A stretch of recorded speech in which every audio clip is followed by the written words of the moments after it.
Stepstone presenting Vira, truly independent AI homes, 0% no other charges. போரூருக்கே இது புதுசு at Kattupakkam Porur. Vijay அவர்கள் முதல் முறையாக அரசியல் கட்சி தலைவராக ஆன பிறகு பிரஸ் மீட் கொடுத்திருக்கிறார். முதல்ல அந்த பிரஸ் மீட்டோட டியூரேஷன் என்ன? ஒரு 1.5 நிமிஷம் தான்.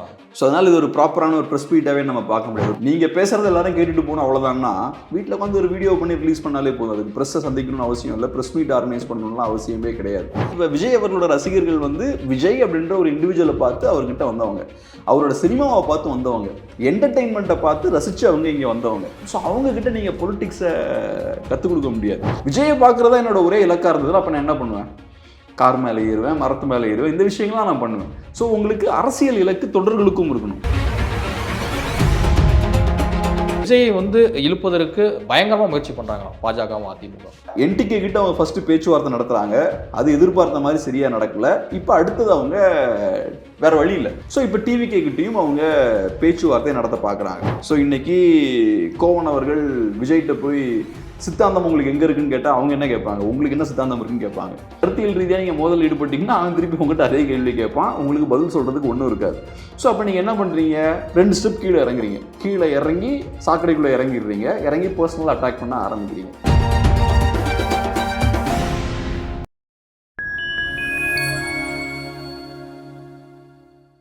நான் உங்கள் சங்கீதுவன். நம்ம சிறப்பு நிகழ்ச்சியில் நம்மோடு இணைந்திருக்கிறார் மதிப்பிற்குரிய ஊடகவியாளர் திரு கேப்ரியல் தேவதாஸ் அவர்கள். வணக்கம் சார். வணக்கம். எப்படி சார் இருக்கீங்க? நல்லா இருக்கேன், நீங்கள் எப்படி இருக்கீங்க? சார் நலமா இருக்கேன் சார். விஜய் அவர்கள் முதல் முறையாக அரசியல் கட்சி தலைவராக ஆன பிறகு பிரஸ் மீட் கொடுத்திருக்கிறார்.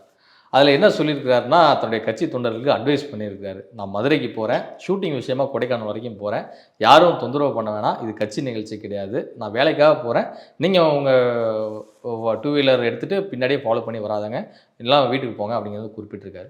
ஆனால் அதையும் மீறி மதுரையில் விமான நிலையத்தில் பயங்கரமான அந்த கூட்டம், இந்த க்ரௌடு, இந்த அட்ராசிட்டிஸ் எல்லாமே பார்த்தோம். அப்போ விஜய்யுடைய சொல்லை தொண்டர்கள் மதிக்கலன்னு காட்டுதான் இந்த விஷயங்கள். முதல்ல அந்த ப்ரெஸ் மீட்டோட டியூரேஷன் என்ன? ஒரு 1.5 நிமிஷம் தான். ஸோ அதனால் இது ஒரு ப்ராப்பரான ஒரு ப்ரெஸ் மீட்டாகவே நம்ம பார்க்க முடியாது. ஒரு ப்ரெஸ் மீட்னா நம்ம என்ன எதிர்பார்ப்போம்? ஒரு தலைவர் ஒரு ப்ரெஸ் சந்திக்கிறாருன்னா அதான பர்பஸே. இல்லை நீங்கள் பத்திரிகையாளர்களை சந்திச்சிங்கன்னா அவங்க கேள்வி கேட்பாங்க, அதுக்கு நீங்கள் பதில் சொல்லணும், இந்த விஷயங்கள்லாம் பண்ணணும். அது பேர் தான் ப்ரெஸ் மீட். ஒரு ரிப்போர்ட்டர் கூட நல்ல இன்ட்ராக்ஷன். ஆமாம், அதெல்லாம் இல்லைன்னா நீங்கள் வீட்டில் உட்காந்து ஒரு சின்ன ஒரு வீடியோ பண்ணி ரிலீஸ் பண்ணிடலாம்ல. நீங்கள் பேசுகிறது எல்லாரும் கேட்டுட்டு போகணும் அவ்வளோதான்னா வீட்டில் உட்காந்து ஒரு வீடியோ பண்ணி ரிலீஸ் பண்ணாலே போதும். அதுக்கு ப்ரெஸ்ஸை சந்திக்கணும்னு அவசியம் இல்லை, ப்ரெஸ் மீட் ஆர்கனைஸ் பண்ணணும்லாம் அவசியமே கிடையாது. அது ஒன்று. ரெண்டாவது, நீங்கள் சொன்னது போல் கட்சி தொண்டர்களுக்கு அவர் அட்வைஸ் பண்ணுறாரு, தயவுசெய்து இந்த மாதிரி டிசிப்ளின்டாக இருங்க, கரெக்டாக மெயின்டைன் பண்ணுங்கன்ற விஷயங்கள்லாம் அவர் பேசுகிறார். ஏன்னா இப்போ ஆஃப் லேட் அது ஒரு பெரிய சிக்கல் அமையுது டிவிகேவுக்கு. இவங்க டிப்பிக்கலாக ஒரு சினிமா ரிலீஸ் அப்போ என்னெல்லாம் பண்ணுவாங்களோ அந்த விஷயங்கள்லாம் பண்ண ஆரம்பிக்கிறாங்க. தலைவரை பார்க்கணும் அப்படின்றதுக்காக ஏகப்பட்ட சேட்டைகளை பண்ணுறாங்க. ஒரு கொண்டாட்டமான. ஆமாம், ஒரு என்டர்டெய்னராகவே பார்க்குறாங்க. ஒரு தலைவராக பார்க்காம ஒரு என்டர்டெய்னராக, ஒரு பெர்ஃபார்மராக அவரை பார்க்குறாங்க. இதுக்கான சிக்கல் என்னன்னு பார்த்தோம்னா, சரியா அவங்க அரசியல் மயப்படுத்தப்படல. நீங்கள் எல்லாரையுமே பொலிட்டிசைஸ் பண்ணிட முடியாது. சிலவங்களுக்கு பொலிட்டிக்ஸ் சரியாக ஃபிட் ஆகும். இப்போ உங்களை எடுத்துக்கிறோம், இல்லாட்டி என்ன எடுத்துப்போம், நமக்கு அரசியல் தான் பிடிக்கும்னு வச்சுப்போம். நம்ம ஏன்னா மீடியா இந்த சைடில் இருக்கும். இப்போ நம்மகிட்ட நீங்கள் சயின்ஸையோ ஃபிசிக்ஸையோ நீங்கள் நமக்கு சொல்லிக் கொடுக்க முடியாது. நமக்கு என்ன வருமோ அதுதான். அதே மாதிரி இப்போ விஜய் அவர்களோட ரசிகர்கள் விஜய் அப்படின்ற ஒரு இண்டிவிஜுவலை பார்த்து அவர்கிட்ட வந்தவங்க, அவரோட சினிமாவை பார்த்து வந்தவங்க, என்டர்டெயின்மெண்ட்டை பார்த்து ரசித்து அவங்க இங்கே வந்தவங்க. ஸோ அவங்கக்கிட்ட நீங்கள் பொலிட்டிக்ஸை கற்றுக் கொடுக்க முடியாது. இல்லை, கட்சி ஆரம்பித்து ஒரு வருடம் கடந்த பிறகும் அரசியல் படுத்தப்படலைன்னு சொல்கிறீங்க. எப்படி படுத்த முடியும்? அவங்கள அரசியல் படுத்துறது கஷ்டம் இல்லை. இப்போ ஒரு ரசிகன் கம்ப்ளீட்டாக டிஃப்ரெண்ட், ஒரு ஃபேன்ற மாதிரி கம்ப்ளீட்டாக டிஃப்ரெண்ட். அவன் ஒரு இண்டிவிஜுவலை பார்த்து இண்டிவிஜுவல் மேலே இருக்கக்கூடிய ஈர்ப்புனால வரக்கூடியவன். பட் ஒரு பொலிட்டிக்கல் கேடர்ன்றவன் படித்து, புத்தகங்களை படித்து, ஸ்பீச்செல்லாம் நிறையா கேட்டு, சொசைட்டியில் ஒரு பிரச்சனை இருக்குது, இந்த பிரச்சனைக்கு ஒரு தீர்வு வேணும், அதுக்கு தீர்வு யார்? இந்த தலைவர் தான் தீர்வுன்னு வரக்கூடியவன். ஸோ அப்போ ஒரு பொலிட்டிக்கல் ஆக்டிவிஸ்ட் இல்லைனா ஒரு பொலிட்டிக்கல் கேடருக்கு ஒரு பர்பஸ் இருக்கும். அவனோட பர்பஸ் என்ன? இங்கே ஒரு சிஸ்டம் இருக்குது, இந்த சிஸ்டம் நமக்கு சரியான சிஸ்டமாக இல்லை, நிறையா பாதிப்புகள் ஃபேஸ் பண்ணுது, இந்த சிஸ்டமை நம்ம உடைக்கணும், இது இங்கே ஒரு பெரிய அரசியல் மாற்றத்தை ஏற்படுத்தணும். அதுக்கு யார் கரெக்டாக இருப்பாங்க? இவர் கரெக்டாக இருப்பார். ஸோ அவருக்கு என்ன சித்தாந்தம்? இதுதான் அவருக்கான சித்தாந்தம். ஸோ அந்த சித்தாந்தத்தை நம்ம உள்வாங்கிக்கணும், அதுக்கு வலு சேர்க்கும் விதமாக நம்ம நிறைய விஷயங்கள் பண்ணணும். இதெல்லாம் ஒரு பர்பஸ். எனக்குன்னு ஒரு இலக்கு வச்சு, ஒரு தொண்டனுக்கும் ஒரு இலக்கு இருக்கும். அதெல்லாம் இருந்தால் தான் தொண்டன் ஆக்டிவாக ஒர்க் பண்ணுவான். தொண்டனுக்கு இலக்கு எதுவும் இல்லாமல் சும்மா என்னோட ஒரே இலக்கு விஜய் வந்தாருன்னா கார் மேலே ஏறி உட்காந்து ஒரு அட்டண்டன்ஸை போட்டு இறங்கிடணுன்றது என் இலக்காக இருந்ததுன்னா நான் இதுதான் பண்ணுவேன். விஜயை பார்க்குறதா என்னோட ஒரே இலக்காக இருந்ததுன்னா அப்போ நான் என்ன பண்ணுவேன்? கார் மேலே ஏறுவேன், மரத்து மேலே ஏறுவேன், இந்த விஷயங்கள்லாம் நான் பண்ணுவேன். ஸோ உங்களுக்கு அரசியல் இலக்கு தொண்டர்களுக்கும் இருக்கணும். அரசியல் இலக்கு இருந்தாதான் அதை நோக்கி நீங்கள் உங்களை மேம்படுத்திப்பீங்க, நிறைய புக்ஸ் படிக்க ஆரம்பிப்பீங்க, நிறைய விவாதங்களில் கலந்துப்பீங்க, உங்களோட அரசியலை நீங்கள் மற்றவங்ககிட்ட போய் பேசுவீங்க. இவங்க பேசிக்காக என்ன பண்ணுவாங்கன்னா, நான் விஜயோட ஃபோட்டோ எடுத்துக்கிட்டேன், விஜயை நான் நேரில் பார்த்தேன், பயங்கரமாக தலைவர் இருந்தார், இந்த மாதிரி விஷயங்கள்லாம் அவங்களால பண்ண முடியும். ஸோ பொலிட்டிக்கல் கேடர்ஸ் வேற, ஃபேன்ஸ் வேற. ஃபேன்ஸுன்றவங்க வெறுமனே உங்கள் இமேஜை பார்த்து வரவங்க. பொலிட்டிக்கல் கேடர்ஸ்ன்றவங்க உங்களோட சித்தாந்தத்தை பார்த்து வருவாங்க, இல்லைனா கமர்ஷியலான கட்சிகளில் பணம் சம்பாதிக்கலான்னு வருவாங்க. ஒவ்வொரு கட்சியிலும் ஒவ்வொரு மாதிரி இருக்கும். பட் நீங்கள் நிஜமான மாற்றம் ஏற்படுத்தணுன்ற விருப்பம் உங்களுக்கு இருந்ததுன்னா உங்களோட சித்தாந்தத்தை பார்த்து அவங்க உள்ளே வரணும், உங்களோட கொள்கை கோட்பாடை பார்த்து அவங்க உள்ளே வரணும். நாளைக்கு தமிழ்நாட்டில் ஒரு அரசியல் மாற்றத்தை ஏற்படுத்தணுன்ற கமிட்மெண்ட் இருக்கணும். அந்த மாதிரியான கமிட்மெண்ட்லாம் விஜய் ஃபேன்ஸுக்கு இருக்கான்றதான் கேள்வி. அதிமுக பாஜக கூட்டணிக்கு ஒரு வலுவான அணியை வந்து கட்டமைக்கணும் அப்படின்னு சொல்லிட்டு 2 கட்சிகளிலுமே வந்து தலைவர் மட்டத்தில் வந்து பயங்கரமாக ஆலோசனை நடத்துவதாக ஒரு தகவல் வெளியாகிருக்கு. அது மட்டும் இல்லாமல் புதிதாக வந்திருக்கக்கூடிய தமிழக வெற்றி கழகத்தை எப்படியாவது நம்ம அணிக்குள்ளே வந்து கொண்டு வந்துடணும், ஒரு வலுவான கூட்டணியை கட்டமைத்து 2026 தேர்தலை எதிர்கொள்ளணும் அப்படிங்கிற ரீதியில் மோடியும் அமித்ஷாவும் ஒரு பிளான் பண்ணியிருப்பதாக ஒரு தகவல். ஸோ இதை நம்ம பார்க்கும்போது விஜயை வந்து இழுப்பதற்கு பயங்கரமாக முயற்சி பண்ணுறாங்களாம் பாஜகவும் அதிமுக. அதான் இது நடக்கிற விஷயங்கள்லாம் வச்சு பார்க்கும்போது நேச்சுரலாக என்ன நடக்கணுமோ அதுதான் நடக்குது. ஃபஸ்ட்டு அதிமுகவும் பாஜகவும் தனியாக இருக்காங்க, டிவிகே என்டிகே தனியாக இருக்காங்க. அப்படி இருக்கும்போது ஆன்டி டிஎம்கே ஓட்ஸ் எல்லாமே 4 பக்கமாக ஸ்பிளிட் ஆகிருக்கு. அப்புறம் பாஜகவும் அதிமுகவும் ஒரு அண்டர்ஸ்டாண்டிங் வராங்க, நம்ம ஆன்டி டிஎம்கே ஓட்ஸ்லாம் கன்சாலிடேட் பண்ணணும்னு. அதுக்கப்புறம் ஓரளவு கன்சாலிடேட் ஆகுது, பாஜகவும் அதிமுகவும் அலைன்ஸை வந்து சீல் பண்ணுறாங்க. அடுத்த டார்கெட் என்ன, மீதி 2 கட்சி வெளில இருக்காங்க, என்டிகே டிவிக்கே வெளில இருக்காங்க, அவங்களையும் உள்ளே கொண்டு வரணும் அப்படின்றது தான் அவங்களோட அடுத்த டார்கெட். உள்ளே கொண்டு வந்தாச்சுன்னா இன்னும் அதிகமாக ஆன்டி டிஎம்கே ஓட்ஸ் வந்து இன்னும் அதிகமாக கன்சாலிடேட் ஆகும், திமுகவை வீழ்த்துவதற்கான அந்த வாய்ப்பு இன்னும் அதிகமாகும். ஸோ அந்த முயற்சியில் இறங்க ஆரம்பிச்சாங்க. ஸோ ஃபர்ஸ்ட் பாஜக அதிமுக அலைன்ஸை உருவாக்குறாங்க, அதுக்கப்புறம் மற்ற கட்சிகளை உள்ளே கொண்டு வருவதற்கான முயற்சிகளில் ஈடுபடுறாங்க. என்டிகேவை உள்ளே கொண்டு வர ட்ரை பண்ணுறாங்க. என்டிகே நம்ம ஃபர்ஸ்டே பேசியிருக்கோம், அது ஏறக்குறைய மிஷன் இம்பாசிபிள் தான். ஏன்னா என்டிகே ஒரு தமிழ் தேசிய கட்சி, அந்த தொண்டர்கள் கம்ப்ளீட்டாக டிஃப்ரெண்டான தொண்டர்கள், அவங்களோட விருப்பம் எல்லாமே வேற. ஸோ அவங்கனால டெஃபினட்டாக அதிமுக பாஜகவோட சேர முடியாது அப்படின்ற விஷயத்த நம்ம நிறைய நேரங்கள் பேசியிருக்கோம்.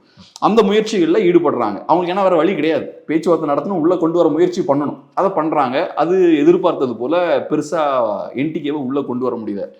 இப்போ பாக்கி யார் இருக்காங்க, டிவிக்கே தான். ஆக்சுவலாக நான் என்ன யோசிக்கிறேன்னா, பாஜக அதிமுகவை பொறுத்தளவில் அவங்களோட ஃபர்ஸ்ட் ப்ரிஃபரன்ஸ் வந்து என்டிகே தான். அதனால தான் அவங்க ஃபர்ஸ்ட் என்டிகேவோட பேச்சுவார்த்தைலாம் நடத்துறாங்க. ஏன் அவங்க ஃபர்ஸ்ட் ப்ரிஃபரன்ஸ், அதனால தான் தொடர்ந்து நயினார் வந்து அழைப்பு விடுத்துக்கிட்டே இருந்தாரா, நயினார் நாகேந்திரனும் அதை அழைப்பெல்லாம் விடுத்தாரு. ஏன் நான் ஃபர்ஸ்ட் ப்ரிஃபரன்ஸ் என்டிகேன்னு சொல்றேன்னா, என்டிகேவுக்கு ட்ராக் ரெக்கார்டு இருக்கு, கண்டினியூஸாக அவங்க ஓட் ஷேரை இன்க்ரீஸ் பண்ணிக்கிட்டே இருக்காங்க. கடைசியாக நடந்த தேர்தலில் 8% வாங்கிட்டாங்க. ஸோ என்டிகேவோட ஒர்த் என்ன, அவங்களோட கேப்பபிலிட்டி என்ன, அவங்களோட கேடஸோட ஒர்த் என்ன, சொசைட்டியில் என்ன இம்பாக்ட் ஏற்படுத்த முடியும், எலெக்ஷனில் என்ன தாக்கத்தை ஏற்படுத்த முடியும், எல்லாமே ப்ரூவன் ட்ராக் ரெக்கார்டு களத்தில் இருக்கு. ஸோ அப்படி பர்ஃபார்மன்ஸ்லாம் டேட்டா வச்சிருக்காங்க. ஸோ இப்போ நீங்கள் என்டிகேக்கு ஒரு 30 சீட் கொடுக்குறீங்கன்னா என்டிகே என்ன டெலிவர் பண்ணுவாங்கன்னு உங்களுக்கு தெரியும். ஆனால் இப்போ டிவிக்கேன்னு நீங்கள் போனீங்கன்னா நிறைய ரிஸ்க் இருக்குது. டிவிகேவோட கிரவுண்டில் அவங்களோட ஸ்ட்ரென்த் என்னன்னு தெரியாது, விஜயால் எப்படி எஃபெக்டிவாக கேம்பெயின் பண்ண முடியும்னு தெரியாது, அவங்களோட ஓட் ஷேர் என்னன்னு தெரியாது.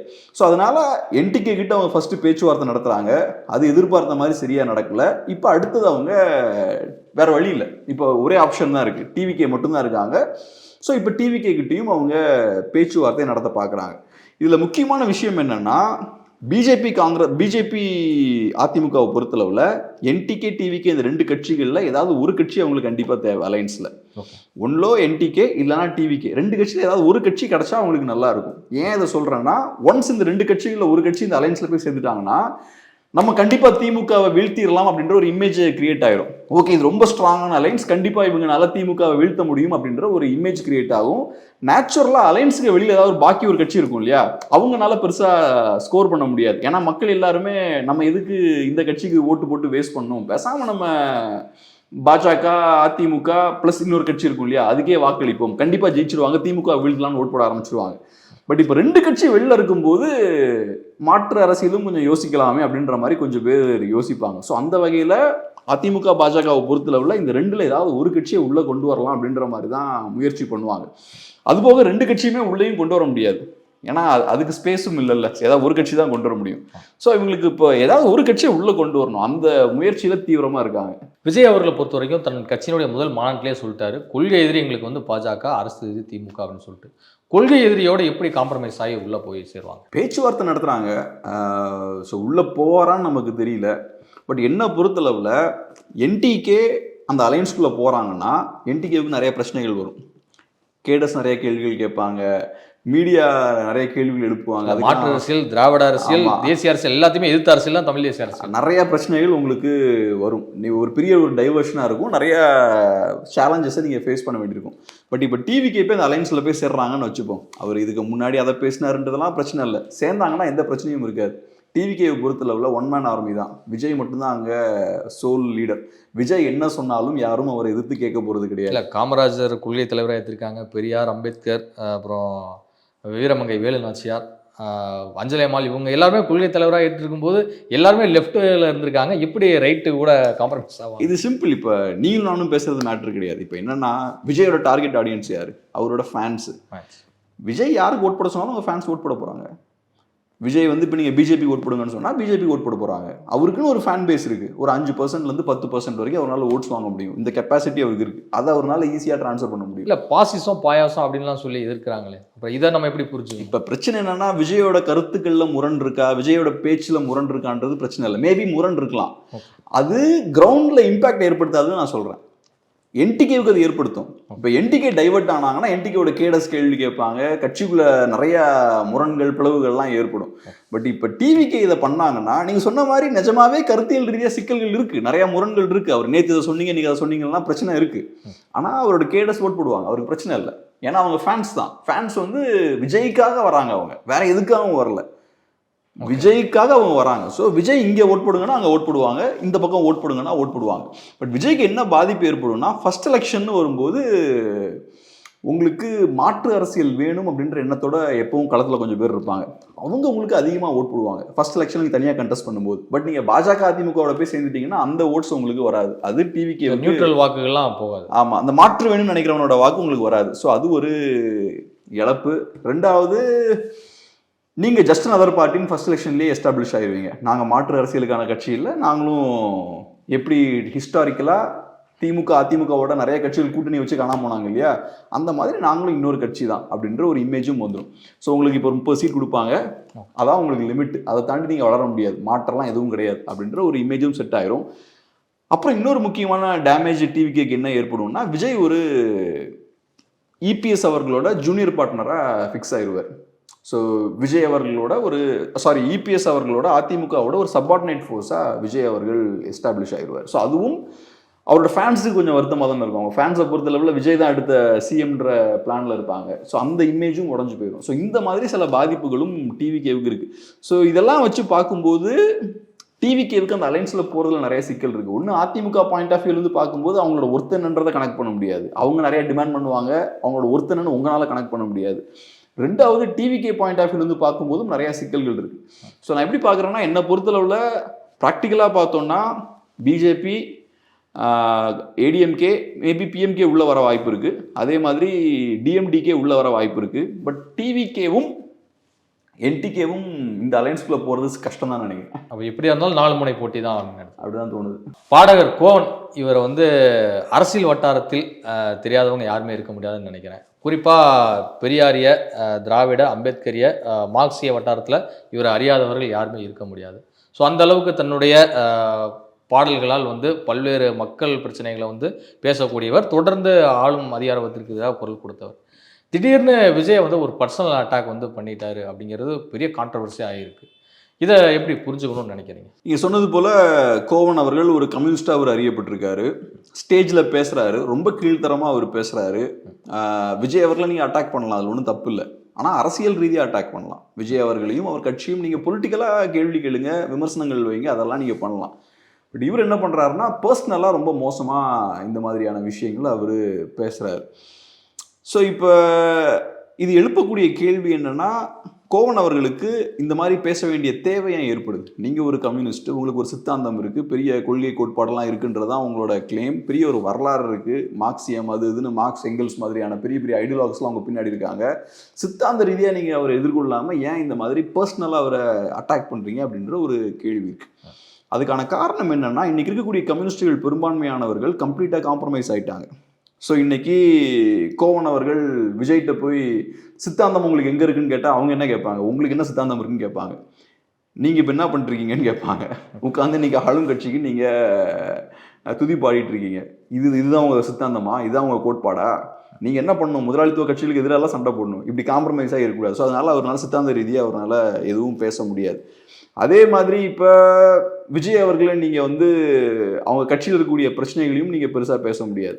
இப்போ விஜய் அவர்கள் அரசியலே பண்ண மாட்டேங்கிறாரு, வீட்டுக்குள்ளேயே உட்காந்துருக்காரு, ஆஃபீஸ்லேயே இருக்காரு, வெளியில் வந்து மக்களோட அரசியல் பண்ண மாட்டேங்கிறாரு அப்படின்ற விஷயத்தையும் நீங்கள் பேச முடியாது. அவங்க என்ன கேட்பாங்க, நீங்கள் என்ன பண்ணுறீங்கன்னு கேட்பாங்க. 4 வருஷமாக நீங்கள் என்ன பண்ணீங்க, திமுக ஆட்சி நடந்துட்டு இருக்கு, 4 வருஷமாக நீங்கள் என்ன பண்ணீங்க, ஒன்றும் பண்ணல, சைலண்டாக இருந்து வேடிக்கை தான் பார்த்துட்டு இருக்கீங்க. ஸோ நீங்கள் அவங்கள பார்த்து அந்த கேள்வியை கேட்க முடியாது. ஸோ இந்த மாதிரி இன்னைக்கு கம்யூனிஸ்டுகள் நிறைய பேர் பார்த்தோம்னா கம்ப்ளீட்டாக களத்தில் அவங்க காம்ப்ரமைஸ் ஆகிருக்காங்க. காம்ப்ரமைஸ் ஆகிருக்கும் போது அரசியல் ரீதியாக ஒருத்தங்க கிட்ட சண்டைக்கு போகணுன்னா அவங்களுக்கு கருத்தியல் ரீதியான மோதல்களில் ஈடுபட முடியாது. கருத்தியல் ரீதியாக நீங்கள் மோதல் ஈடுபட்டீங்கன்னா அவன் திருப்பி உங்கள்கிட்ட அதே கேள்வி கேட்பான், உங்களுக்கு பதில் சொல்கிறதுக்கு ஒன்றும் இருக்காது. ஸோ அப்போ நீங்கள் என்ன பண்ணுறீங்க, 2 ஸ்டெப் கீழே இறங்குறீங்க. கீழே இறங்கி சாக்கடைக்குள்ளே இறங்கிடுறீங்க, இறங்கி பர்சனலாக அட்டாக் பண்ண ஆரம்பிக்கிறீங்க. ஸோ உங்கள் கையில் இருக்கக்கூடிய ஒரே ஆயுதம் இதுதான். இந்த ஒரு ஆயுதத்தை மட்டும்தான் நீங்கள் பயன்படுத்த முடியும். அந்த ஆயுதத்தை கேவலம் இந்த அசிங்கமே படாமல், கூச்ச நாச்சமே இல்லாமல் அந்த ஆயுதத்தை நீங்கள் பயன்படுத்துறீங்க. ஸோ இது ஒரு வருத்தம் அளிக்கக்கூடிய ஒரு விஷயம் தான். ஒரு காலத்தில் கம்யூனிஸ்டுகள் எவ்வளோ பவர்ஃபுல்லாக இந்தியாவில் இருந்தாங்க, தமிழ்நாட்டில் இருந்தாங்க, எவ்வளோ காரியங்கள் பண்ணியிருக்காங்க. இல்லை, மக்களுக்காக முதலில் குரல் கொடுக்கக்கூடியவங்க அப்படின்னா எந்த போராட்டமாக இருந்தாலும் முதல் இடத்துல அங்கே கம்யூனிஸ்ட் தான் இருந்திருக்காங்க. ஆமாம், இன்னைக்கு சித்தாந்தம் கொள்கையெல்லாம் ஓரமாக தூக்கி போட்டு இந்த மாதிரி கேவலமாக கீழ்த்தரமான கமெண்ட்ஸ் எல்லாம் அவர் பேசுகிறாரு, மேடையில் உட்காந்துட்டு பேசுகிறாரு. ஸோ இது அவங்களோட அந்த டீக்ரடேஷனை காட்டுது, வீழ்ச்சியை தான் காட்டுதுன்னு பார்க்குறேன். இப்போ கோவன் அவர்களை பாராட்டிய பலருமே வந்து பார்த்தீங்கன்னா இப்போது இவர் தான் அப்படி பேசுகிறாரா அப்படிங்கிற ரீதியெல்லாம் வந்து நிறைய ரைட்டப்லாம் எழுதுறத சோஷியல் மீடியாவில் வந்து பார்க்குறோம். ஸோ அப்படி பார்க்கும்போது என்ன நிர்பந்தம் அவங்களுக்கு? அதான் நான் சொன்ன மாதிரி அவங்களுக்கு கம்ப்ளீட்டாக காம்ப்ரமைஸ் ஆகிட்டாங்க. அவங்களுக்கு ஐடியாலஜி இல்லை, எதுவும் இல்லை. ஸோ அதனால் மற்றவங்கள கருத்தியல் ரீதியாக எதிர்கொள்ள முடியாது அப்படின்ற ஒரு சூழல் ஏற்படுது. அதனால் பர்சனல் அட்டாக்ஸில் ஈடுபடுறாங்க. இப்போ நம்ம புரிஞ்சுக்க வேண்டிய ஒரு விஷயம் என்னென்னா, கம்யூனிசம் அப்படின்ற சித்தாந்தமே அரசுக்கு எதிரான ஒரு சித்தாந்தம், கவர்மெண்ட்டுக்கு எதிரான ஒரு சித்தாந்தம் தான். இருக்கக்கூடிய முதலாளித்துவ அரசை வீழ்த்தி ஒரு கம்யூனிச சோசியலிச கொண்டு வரதான் அவங்களோட பிளான். அதான் அந்த ஐடியாலஜி. ஸோ அரசுக்கு எதிரான ஒரு சித்தாந்தம், ஸ்டேட்டுக்கு எதிரான ஒரு சித்தாந்தம். அப்படி இருக்கும்போது ஒரு கம்யூனிஸ்ட் அப்படின்றவன் என்ன பண்ணணும்னா, ஸ்டேட்டுக்கு எதிராக செயல்படுறது, ஸ்டேட் அரசு ஏதாவது தவறு பண்ணும்போது அதை சுட்டி காட்டுறது, மக்களை திரட்டுறது, இதுதான் ஒரு கம்யூனிஸ்டோட வேலை. பட் இங்கே இருக்கக்கூடிய கம்யூனிஸ்டுகள் பெரும்பான்மையானவர்கள் பார்த்தோம்னா அரசோட அவ்வளோ க்ளோஸாக இருக்காங்க. அவங்க சுற்றி இருக்கவன் எவனாவது அரசை விமர்சிச்சா இவங்க டென்ஷன் ஆகிறாங்க. அது எப்படா நீ கவர்மெண்ட் நீ கிரிட்டிசைஸ் பண்ணுவேன்னு வராங்க, அந்த அளவுக்கு வராங்க. இப்போ எனக்கு பர்சனலாக நான் கம்யூனிசம் ஏற்றுக்க மாட்டேன். என்னை பொறுத்தளவில் கம்யூனிசம்ன்றது ப்ராக்டிக்கலான ஒரு பொலிட்டிக்கல் ஐடியாலஜி கிடையாது. பெரிய ரிலவன்ஸ் ஒன்றும் இன்றைக்கி இருக்கிற சொசைட்டிக்கு பெரிய தேவை ஒன்றும் அந்த ஐடியாலஜி கிடையாது. பட் இருந்தாலும் ஒரு கம்யூனிஸ்ட் எப்படி பிஹேவ் பண்ணணும்னா, அவன் கவர்மெண்ட்டை சேலஞ்சு பண்ணணும், அதான் அவனோட வேலை. அப்படி இருக்கும்போது நீங்கள் கவர்மெண்ட்டை சேலஞ்ச் பண்ணணும்னா நீங்கள் நிறைய தியாகங்களெல்லாம் பண்ண வேண்டியிருக்கும். நீங்கள் பெரிய பிஸ்னஸ்லாம் பண்ண முடியாது, சாதாரண லைஃப் ஸ்டைல் தான் நீங்கள் லீட் பண்ணணும். அதான் பொதுவாக அந்த விடுதலை படத்துலலாம் காட்டின மாதிரி கம்யூனிஸ்டுகள் ரொம்ப கஷ்டப்பட்டு எடுத்து தான் இயக்கங்களை பில்டு பண்ணுவாங்க. நீங்கள் முதலாளிகளுக்கு வேலை பார்த்தீங்கன்னா நிறைய பணம் எங்கேருந்தோ வரும், ஜாலியாக நீங்கள் கட்சியை பில்ட் பண்ணலாம். பட் நீங்கள் அரசுக்கு எதிராக செயல்படும் போது, முதலாளித்துவத்துக்கு எதிராக செயல்படும் போது மக்கள் மட்டும்தான், சாதாரண தொழிலாளர்கள் தான் அவங்க சப்போர்ட் பண்ணுவாங்க. உங்கள்கிட்ட பெரிய ஆடம்பரம்லாம் இருக்காது. ஸோ இந்த மாதிரி கஷ்டப்பட்டு நீங்கள் ஸ்டேட்டை சேலஞ்ச் பண்ணணும், அரசை நீங்கள் சேலஞ்ச் பண்ணணும். பட் நம்ம ஊர் கம்யூனிஸ்டுகள், நம்ம ஊருன்னு இந்தியா முழுக்க மற்ற நாடுகளையும் இப்படி தான் இருக்காங்க. இப்போ இவங்க மோஸ்ட்லி பார்த்தோம்னா ஐடியாஸ்லாம் ஃபுல்லாக காம்ப்ரமைஸ் ஆயாச்சு. இன்றைக்கி இவங்க எல்லாமே அரசோட ஒரு எக்ஸ்டென்ஷனாக மாறிட்டாங்க. நிறைய நேரங்களில் அரசோட மவுத் பீஸாக மாறிட்டாங்க. சில நேரங்களில் நீங்கள் டிவிலாம் நோட் பண்ணிங்கன்னா ப்ரைம் டைம் டிபேட்ஸ்லாம் முக்கியமான இஷ்யூஸ்லாம் வரும்போது திமுககாரங்க பெருசாக டிஃபெண்ட் பண்ண மாட்டாங்க கவர்மெண்ட்டை, நம்ம ஆளுங்க தான் வந்து டிஃபெண்ட் பண்ணிகிட்டு இருப்பாங்க. அதெல்லாம் பார்க்கும்போது உங்கள் வேலை என்ன, ஆனால் நீங்கள் என்ன செஞ்சுட்டு இருக்கீங்க? ஸோ அதை நம்ம தான் புரிஞ்சுக்கணும். அது சிவான் முதற்கட்டமாக வேட்பாளர்கள்லாம் அறிவிச்சிட்டாரு. அடுத்த கட்டமாக வந்து பார்த்தீங்கன்னா பல பகுதிகளுக்கு சுற்றுப்பயணமும் மேற்கொள்கிறாரு. என்டிகேவோட அடுத்த மூவ் தான் எலெக்ஷன் ஸ்ட்ராட்டஜியில். என்டிகேவை பொறுத்தளவில் இது ரொம்ப முக்கியமான ஒரு எலெக்ஷன். ஏன்னா ஒவ்வொரு தேர்தலையுமே அவங்களோட ஓட் ஷேர் இன்க்ரீஸ் ஆகிக்கிட்டே இருக்குது. 1, 3, 6 அப்புறம் 8ன்னு வந்திருக்கு. அதனால இந்த எலெக்ஷன்லையும் அந்த ட்ரெண்ட் அவங்க மெயின்டைன் பண்ணணும். 8 எம்எல்ஏ கவுண்ட்டை தொடங்கணும் அப்படிங்கிற இலக்கில் இருக்காங்க. எம்எல்ஏ கவுண்ட்டை தொடராங்களோ இல்லையோ அந்த 8 9 ஆகணும், இல்லைனா 10 ஆகணும். இல்லை அந்த 8 7 ஆச்சுன்னா அப்புறம் சுற்றி இருக்கிற எல்லாரும் ஒன்று சேர்ந்துருவாங்க. ஒன்று சேர்ந்து நாங்கள் அப்போவே சொன்னோம்ல, என்டிகே ஒரு பாயிண்ட் வரைக்கும் தான் வளரும், அதுக்கு மேலே வளராது, ஒரு புள்ளி வரைக்கும் வளருவாங்க, அதுக்கப்புறம் விழுந்துருவாங்க அப்படின்ற நாங்கள் சொன்னது நடந்துருச்சு பார்த்தீங்களா அப்படின்னு பேச ஆரம்பிச்சிருவாங்க. ஸோ என்டிகேவை பொறுத்தளவில் குறைந்தது அவங்க 8க்கு மேலே அவங்க வாக்குகளை வாங்கணும், 8% மேலே வாங்கணும். அதுபோக நீங்கள் சொன்னது மாதிரி சில எம்எல்ஏ சீட்ஸையும் அவங்க ஜெயிக்கிறாங்கன்னா அது பெரிய விஷயம் தான். என்னை பொறுத்தளவில் என்டிகேவுக்கு அந்த ஸ்ட்ரென்த் இருக்குது. என்டிகே நினச்சாங்கன்னா சில குறிப்பிட்ட சீட்ஸை ஃபோக்கஸ் பண்ணி அவங்களோட ஃபுல் ஸ்ட்ரென்த்தை அங்கே போட்டு ஜெயிக்கலாம். சில வெற்றி வாய்ப்புள்ள தொகுதிகளில் இப்போ சில இடங்களில் அவங்க 20% மேலே ஓட்ஸ் வச்சுருப்பாங்க இல்லையா, அதெல்லாம் நீங்கள் ஃபுல் ஸ்ட்ரென்த்தை யூஸ் பண்ணி அங்கே ஒர்க் பண்ணலாம். ஏன்னா என்டிகேவுக்கு பரவாயில்ல, எல்லா இடத்துலையும் ஆட்கள் இருப்பாங்க. சில இடங்களும் நீங்கள் ஃபோக்கஸ் பண்ணி ஒர்க் பண்ணிங்கன்னா சீட்ஸாக கன்வெர்ட் ஆகிறதுக்கு வாய்ப்பு இருக்குது. பட் நமக்கு தெரியல அவங்களோட ப்ரையாரிட்டி என்னன்னு தெரில. சீட்ஸ் ஜெயிக்கணுன்றதுக்காக அந்த மாதிரி போவாங்க, அவங்க ப்ரையாரிட்டி என்னன்னு தெரில. பட் என்டிகேவுக்கு அந்த ஸ்ட்ரென்த் இருக்குது. பட் நான் எப்படி பார்க்குறேன்னா, இந்த எலெக்ஷனில் ஓட் பர்சன்டேஜை நீங்கள் குறைந்தபட்சம் ஹோல்டு பண்ணும், 8ஆவது ஹோல்டு பண்ணும், அதிகபட்சம் கொஞ்சம் வாங்கினீங்கன்னா பெட்டர். ஏன்னா இந்த எலெக்ஷன் வந்து அதிக போட்டி இருக்கக்கூடிய ஒரு எலெக்ஷன். ஆன்டி டிஎம்கே ஓட்ஸை வாங்குறதுக்கு நிறைய போட்டி, ஒரு சவாலான ஒரு எலெக்ஷன். ஆமாம், ஆன்டி டிஎம்கே ஓட்ஸை வாங்குறதுல எல்லாருக்குமே நிறைய போட்டி இருக்குது. புதுசாக டிவிகேன்னு ஒரு பிளேயர் உள்ள வந்திருக்காங்க, அவங்களும் ஆன்டி டிஎம்கே ஓட்ஸ் தான் குறி வைக்கிறாங்க. ஸோ அப்படி இருக்கும்போது இது பாஜகவுக்கும் சேலஞ்சு தான், அதிமுகவுக்கும் சேலஞ்ச் தான், என்டிகேவுக்கும் சேலஞ்ச் தான். அதுவும் எல்லாம் பெரிய பிளேயர்ஸாக இருக்கும்போது என்டிகேவுக்கு இன்னும் பெரிய சேலஞ்ச் இது. ஸோ அதனால கொஞ்சம் போட்டி அதிகமாக இருக்கும். பட் இந்த போட்டியை மீறி அவங்க இருக்கக்கூடிய அந்த ஓட் ஷேரை அவங்க ஹோல்டு பண்ணணும், அதை விடாமல் பார்த்துக்கணும். இதுவரை உங்கள் பல்வேறு கருத்துங்களுக்கு நமக்கு நன்றி சார். நன்றி.